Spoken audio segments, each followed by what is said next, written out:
நல்ல பொண்ணு இல்ல வா நல்ல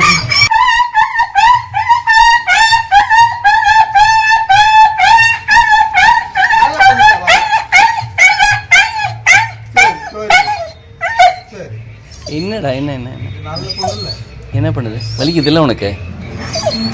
நல்ல வலிக்குதுல்ல? நல்ல பொண்ணு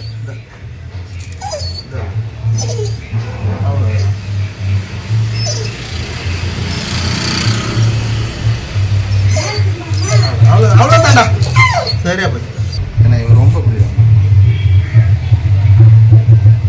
எரியுமோ? இது வேப்பண்ண ஜில்லுன்னு இருக்கு, ஐஸ் போல இருக்கும். அவ்வளோதான், நல்லா இருக்குது. வேற ஒண்ணுமே இல்லை, நீ பைத்தியக்காரி. அவ்வளோதான், வேலை முடிஞ்சிடுச்சு. நீங்களும் உணவளிக்க உதவலாம். Please help us to feet.